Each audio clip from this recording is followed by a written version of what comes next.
నీ పొరుగున ఉన్న వారితో మంచిగా ఉండు, నీకు లభించినటువంటి హోదాతో సంతృప్తి చెందు, దాన్ని మంచిగా చేయి. ఎవరో చూస్తారు ఏదో చేస్తారని కాదు, పైవాడు చూస్తాడని నీకు అప్పచెప్పిన బాధ్యతను సక్రమంగా నిర్వర్తించు.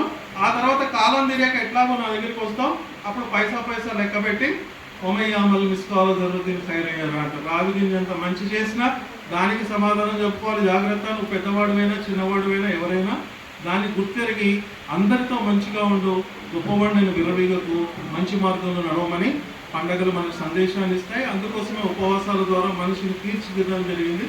ఆ ఉపవాసాల భావన ఇందాక రజాగోయ్ చెప్పాడు, ఎప్పుడు చెప్తూ ఉంటాడు.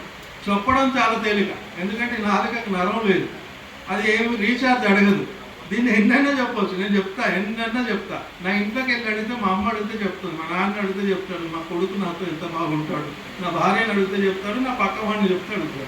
అందుకని నేను మంచోడినా కాదో తెలుసుకోవాలంటే పక్కవాడిని అడగాలి. ఆ పక్కవాళ్ళు మనల్ని మంచివాళ్ళు అని అంటే పర్లేదండి, కానీ పక్క వాళ్ళలాగానే మనలాగానే వాళ్ళు అయిపోకుండా ఉండాలి. కనుక జీవితానికి కాస్త తృప్తిని ఇవ్వండి. ఈ మనసుకు సంతృప్తిని ఇవ్వాలి అంటే మంచి మాటలు వినండి. ఊడికెళ్ళి కొబ్బరికాయ కొడితేనో, బొట్టు పెట్టుకుంటేనో, టోపీ పెట్టుకుంటేనో కాదు. ఆత్మ సంతృప్తి ఏంటంటే చుట్టూ ఉన్న సమాజంలో నీతిగా నిజాయితీగా జీవించాలి, మంచివాడిగా జీవించాలి.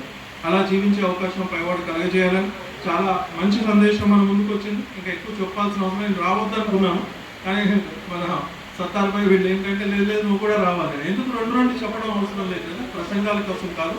దేవుడు మనందరినీ ఎప్పుడు ఇలాగే కలిసి మెలిసి జీవించేలా చూడాలని మంచి అధికారులు మన దగ్గర ఉంది. కొత్తగూడెం యొక్క అంటే పొగడడం కాదండి, పొగడేవాడు ముఖాన్ని మట్టి కొట్టమన్నారు ప్రవక్త. కొత్తగూడెంలో ఉన్నటువంటి ఆ నీటి క్వాలిటీనో లేకపోతే గాలిలో తెలియదు, కానీ ఇక్కడ ఉన్నటువంటి ఆప్యాయత, అనురాగం, ప్రేమ, అధికారంలో ఉన్నటువంటి నిష్పష్టతతో చేసే తత్వం ఇవన్నీ కూడా మనల్ని ఒక మంచి వాళ్ళుగా చేస్తుంది. కనుక కొత్తగూడెం ఏరియా పైవాడు పులి స్టాప్ పెడితే ఈ లోకాన్ని వెళ్ళిపోతాం, మట్టిలో కలిసిపోతాం. చావు పుట్టుకల మధ్య ఉన్న జీవిత మరణాన్ని గ్రహించి సృష్టిలోనే అత్యుత్తమ సృష్టిగా పరిగణించబడేటటువంటి మనిషి తన జీవిత మర్మాన్ని కనుక గ్రహిస్తే తాను కూడా ఈ ప్రపంచంలో సుఖంగా సంతోషంగా ఉంటాడు. తన చుట్టూ ఉన్నటువంటి సమాజాన్ని కూడా సుఖంగా సంతోషంగా ఉంచుతాడు. అందుకోసం దైవం మనిషి మనస్తత్వాన్ని ఎరిగి మనిషి ఎలా నడుచుకోవాలో తెలియజేసేటటువంటి దైవ గ్రంథాన్ని అవతరింపచేశాడు. అవి వేదాలు కావచ్చు, బైబుల్ కావచ్చు, పురాణం కావచ్చు, గీత కావచ్చు, ఏదైనా దాన్ని అర్థం చేసుకున్నటువంటి మనిషిని అర్థం చేసుకోవాలి. ప్రవక్తగా చెప్పారు, ఈ 6 అడుగుల మనిషిలో ఒక గుప్పెడు మాంసపు ముద్ద ఉంటుంది. అది గనక సాటిస్ఫై అయితే, అది గనక మంచిగా ఉంటే మీ జీవితం సాఫీగా ఉంటుంది.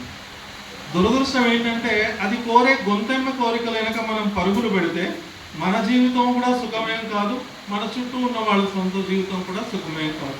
కనుక ఆ గుప్పెడు మనసును మీరు సంతోషపరచడానికి ప్రయత్నం చేయాలి. ఈ శరీరాన్ని పోషించడానికి రకరకాల ఆహార పదార్థాలు తింటాం, బిర్యానీలు తింటాం, బగారాలు తింటాం, చికెన్లు, మటన్లు, ఇంకేదేదో తింటాం. ఈ శరీరాన్ని పోషిస్తున్నాం, కానీ ఈ మనసుకు కావాల్సినటువంటి ఆత్మ సంతృప్తి ఉంది చూశారు, దాన్ని మనం ఇవ్వలేకపోతున్నాం.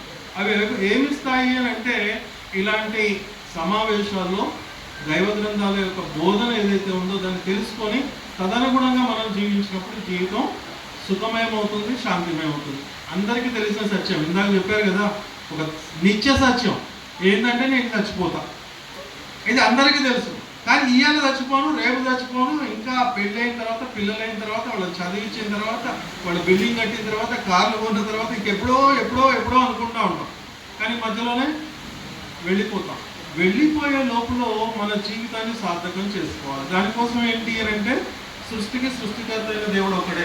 హిందూ అయినా, ముస్లిం అయినా, క్రైస్తవుడైనా, అమెరికా వాడైనా, ఆఫ్రికా వాడైనా అదే 9 నెలలు అమ్మగర్భంలో ఉన్నాడు. నిర్వహించడానికి ఏమీ లేదు, నేను అందంగా ఉన్నాను, లావుగా ఉన్నాను, బలంగా ఉన్నాను, నాకు పెద్ద హోదా ఉంది అని విరవీగకు. ఎందుకు అంటే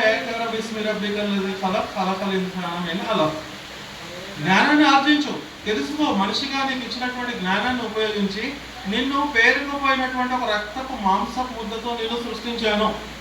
ఇక్కడ ఇచ్చేయడానికి ఏం లేదు, నువ్వు ఒక పేరుకుపోయిన రక్తపు మాంసపు ముద్ద, దాన్ని అసహించుకునే రక్తపు మాంసపు ముద్ద. నెలవారి అమ్మ గర్భంలో నుంచి వెళ్ళిపోయే రక్తాన్ని మాంసపు ముద్దగా చేసి ఇంకా అద్భుతమైనటువంటి శరీరాన్ని ఇచ్చి, అన్లిమిటెడ్ టాక్ టైం నాలుగనిచ్చి, అనంతమైన ఆలోచనలు కలిగేటటువంటి మేధస్సునిచ్చి, అవన్నీ ఇచ్చింది. నువ్వు ప్రపంచంలో హాయిగా జీవించు, నీ పక్కన ఉన్న వాడిని కూడా హాయిగా జీవించు.